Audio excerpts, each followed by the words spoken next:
ಕರ್ನಾಟಕದ ಹವಾಮಾನದಲ್ಲಿ ಭಾರೀ ಏರುಪೇರು ಉಂಟಾಗಿದ್ದು ರಾಜ್ಯದ ಕರಾವಳಿ ಹಾಗೂ ಉತ್ತರ ಒಳನಾಡು ಜಿಲ್ಲೆಗಳಲ್ಲಿ ಮುಂದಿನ 2 ದಿನಗಳ ಕಾಲ ವರುಣನ ಅಬ್ಬರ ಜೋರಾಗಲಿದೆ ಎಂದು ಹವಾಮಾನ ಇಲಾಖೆ ತೀವ್ರ ಮುನ್ನೆಚ್ಚರಿಕೆಯನ್ನು ನೀಡಿದೆ. ಪ್ರಕೃತಿಯ ಈ ದಿಢೀರ್ ಬದಲಾವಣೆಯಿಂದಾಗಿ ಆಗಸ್ಟ್ 12 ಮತ್ತು 13ರಂದು ಭಾರೀ ಬಿರುಗಾಳಿ, ಗುಡುಗು ಮತ್ತು ಸಿಡಿಲು ಸಹಿತ ಹವಾಮಾನ ವೈಪರೀತ್ಯ ಉಂಟಾಗುವ ಸಾಧ್ಯತೆಗಳು ಹೆಚ್ಚಾಗಿವೆ.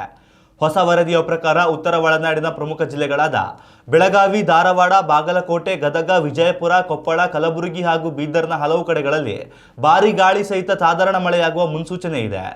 ಇದೇ ವೇಳೆ ದಕ್ಷಿಣ ಕನ್ನಡ, ಉಡುಪಿ ಹಾಗೂ ಉತ್ತರ ಕನ್ನಡ ಸೇರಿದಂತೆ ಕರಾವಳಿಯ ಬಹುತೇಕ ಭಾಗಗಳಲ್ಲಿ ಮೋಡ ಕವಿದ ವಾತಾವರಣವಿರಲಿದ್ದು ದಿನದಲ್ಲಿ 2 ರಿಂದ 3 ಬಾರಿ ದಿಢೀರ್ ಮಳೆ ಅಪ್ಪಳಿಸಲಿದೆ. ಈ ಭಾಗದ ಘಟ್ಟ ಪ್ರದೇಶಗಳ ಸುತ್ತಮುತ್ತಲಿನ ಹಳ್ಳಿಗಳಲ್ಲಿ ಮಳೆಯ ತೀವ್ರತೆ ಇನ್ನೂ ಹೆಚ್ಚಾಗಿರಲಿದ್ದು ಇದೇ ಪರಿಸ್ಥಿತಿ ಆಗಸ್ಟ್ 19ರವರೆಗೂ ಮುಂದುವರಿಯುವ ಲಕ್ಷಣಗಳಿವೆ.